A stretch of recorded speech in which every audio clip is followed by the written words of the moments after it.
एक राजा था, एक राजा का दोस्त था।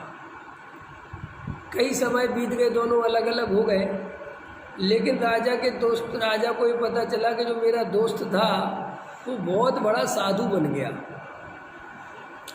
तो राजा मन ही मन सोचने लगा, मैंने ही ना जाने कैसे पाप करे थे और मैं घर गृहस्थी में और ये राजा महाराजा में फंस गया। मेरा दोस्त तो बताओ साधु बन गया और अपना मोक्ष मार्ग प्रशस्त कर रहा है, उसका जीवन तो आनंद में चल रहा है। लेकिन उसके मन में ऐसा भी लगा उसको कि इसकी अपन परीक्षा करें, ख्याल में है ना, इसको देखें। तो एक बार उसको ऐसा पता चला कि उसका जो दोस्त साधु है वो उसी नगर की तरफ आया हुआ है। ख्याल में है कि नहीं है? पूरे नगर की तरफ आया हुआ है। तो राजा उसे सम्मान लेने गया। तो राजा ने कहा, आप मेरा महल देखने चलोगे? मेरा बहुत बढ़िया महल। उसने कहा चलो। ख्याल में है ना? चला गया। राजा को मन में शंका हुआ, ये महल देखने क्यों आ गए? जो त्यागी वृत्ति साधु उनको क्या लेना देना है महल? तो अच्छे से उसने खूब शांति से महल देखा। ख्याल में है ना? तो राजा ने कहा, एक दो दिन रुक जाओगे यहीं? हाँ बोले रुकेंगे। बोले खाने में क्या खाओगे? बोले जो खिलाओगे। खीर हलवा? हाँ हाँ खीर हलवा पूड़ी बनो। वो तो बिल्कुल डर गया। बोले तो झूठा है बिल्कुल, ये तो ऐसा लग रहा है जैसे बिल्कुल भूखा ही बैठा था। ख्याल में है ना? और कहाँ सोओगे? बोले जहाँ सुलाओगे। बोले मखमल के गद्दे? बोले हाँ मखमल के गद्दे पे। सो गया शांति। राजा तो बहुत परेशान, इसकी कैसा साधु है? 2 दिन हो गए, 3 दिन हो गए। राजा ने कहा ये तो भ्रष्ट है बिल्कुल, ये तो कुछ कहता ही नहीं।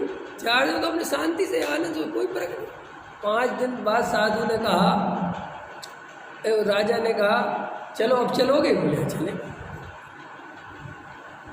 ख्याल में है कि नहीं है? बोले कहाँ चलोगे? बोले जहाँ छोड़ दो, जहाँ ले चलो। तो राजा ने कहा यार ये तो कुछ ही नहीं है चलने को, चल। तो राजा जंगल की तरफ जाने लगा लिया। तो बोले देखो एक बात कहूँ मैं? बोले बोलो। बोले मैं सोचता था तुम साधु बन गए और तुम्हारे जीवन में परिवर्तन आया होगा और तुम राज विषय भोगों से इन सब का तुमने त्याग कर दिया होगा, लेकिन मैंने देखा तुम्हारा तो सब कुछ भी नहीं। तुम तो 5 दिन से मेरे महल में सब ऐसो आराम से रह रहे थे, कुछ तुम्हें फर्क नहीं पड़ा। बोले अच्छा। बोले आप में कोई अंतर नहीं। कोई बात नहीं, चलो अब चले जाए। राजा कहे बस अब तो मैं, बोले नहीं चलो थोड़ी और आगे चले। राजा कहे बस अब नहीं, अब आप जाओ। बोले अरे चलो ना, क्या फर्क पड़ता है? बोले नहीं। बोले अब समझाता हूँ अंतर, तुम्हारा महल तुम्हारा यहाँ भी पीछा नहीं छोड़ रहा। तुम्हारा जो महल है वो देखो तुम्हारे साथ साथ चल रहा, तुम उसकी चिंता सता रही कि मुझे वापस जाना है।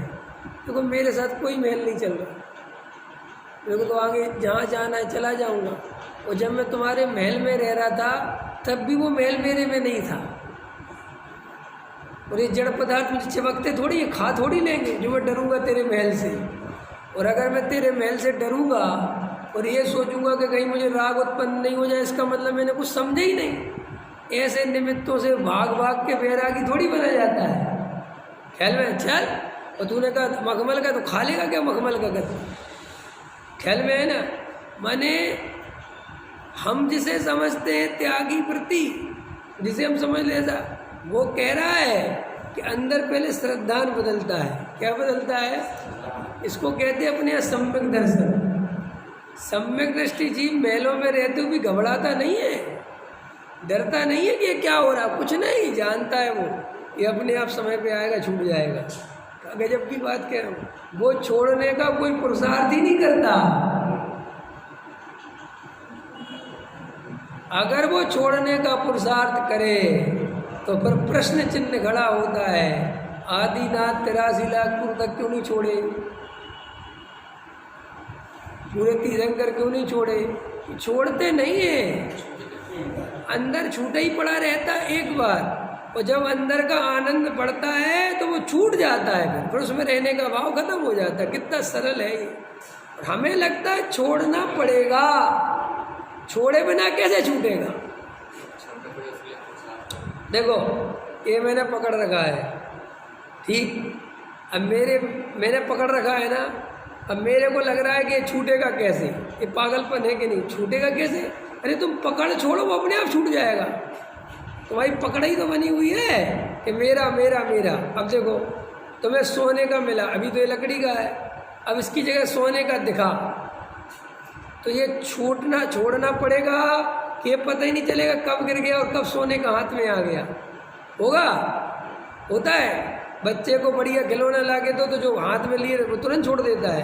ऐसे ही तो आत्मा है, ऐसे ही तो जीव है कि भाई सम्यक दृष्टि को जब तक आत्मा का जितना सुख चाहिए उतना सुख जब तक नहीं मिलता तब तक वो महल रंग राग के बीच में रहता है।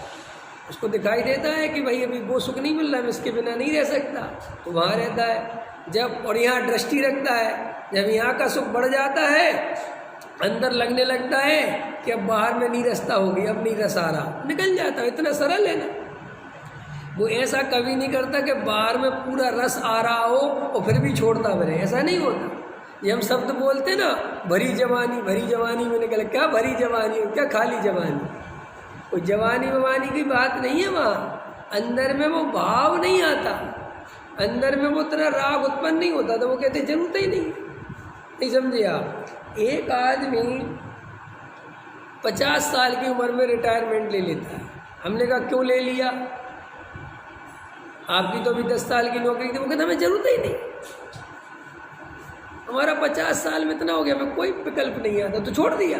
हाँ अगर जरूरत होती तो कर लेते, होता है ना। ऐसे ही सम्यक दृष्टि जीव भी अपनी परिणति को देखता है, पहचानता है, उसको सब पता है कि अभी अंदर राग उमड़ के आ रहा है, चारित्र मोह तीव्र चल रहा है, अभी छोड़ने छाड़ने की स्थिति कुछ नहीं बन रही है, तो कुछ नहीं छोड़ता। वो कोई ऐसा परेशान नहीं होता कि ये साहब क्या करूं, मेरा क्या हो रहा, मेरे भाव ना बढ़ जाए। ऐसे तो बिल्कुल अज्ञानी की मात्र कल्पना है।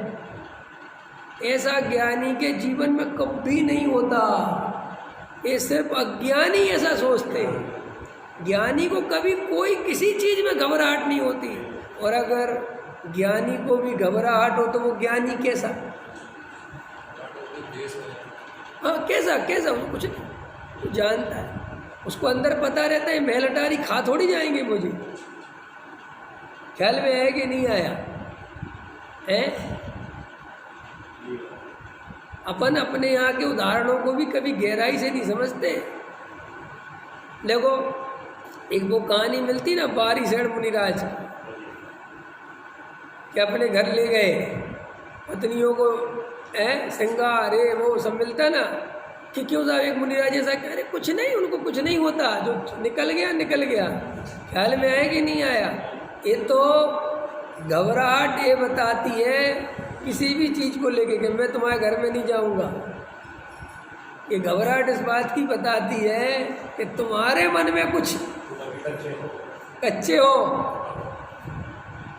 ये इस बात की निशानी नहीं कि तुम पक्के हो। क्या ये कच्चेपन का लक्षण है, पक्केपन का नहीं। और हम ऐसे मूर्ख हैं, ऐसे पक्केपन का लक्षण, तो मैं घर में नहीं आया तो नहीं आया तो कोई बहुत बड़ी बात नहीं है। क्या पता डर लगता हो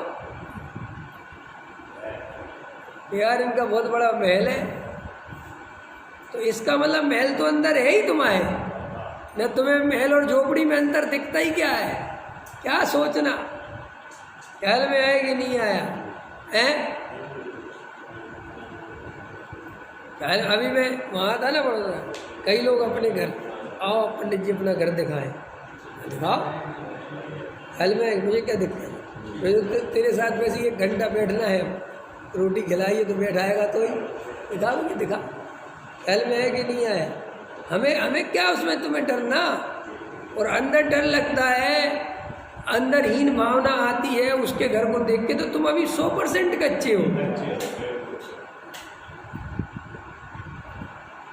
बड़े आदमियों के घर में छोटा आदमी जाए तो उसका घर देखने से डरता, वो कहता देखो, वो कहता रहने दो काय को दिखा, मैं भी देखो तूने क्या जोड़ा है, वो किसको चल रहा है तू भाई है? मैं उनका वो घर देखे हाँ बढ़िया, बहुत अच्छा, और जोड़ो और बढ़िया करो और बढ़िया करो, उससे ही बढ़िया करो। मैं यार भी पहला आदमी कर उससे ही बढ़िया करो। मैंने कहा इसी के लिए मिला है जीवन, करो, हम आगे देखेंगे तुम्हारा वो क्या है।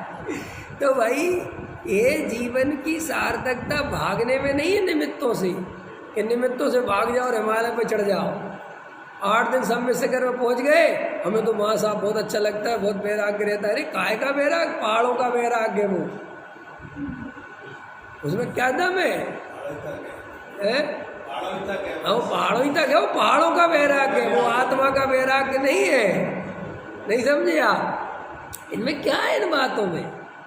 ऐसा तो तुम कश्मीर चले जाओ, कहीं चले जाओ, उसमें कहाँ, उससे क्या फर्क पड़ता है?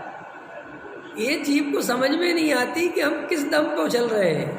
अरे असली वैराग्य तो वो है कि बाजार के बीच में ही कोई परिणति वही बनी रहे जो सम्मेसकर में थी, तब है वो असलियत। तो तब है कि कुछ किया तुमने, निमित्तों से दूर होके अपने आप को धर्मात्मा मान लो, ये थोड़ी है।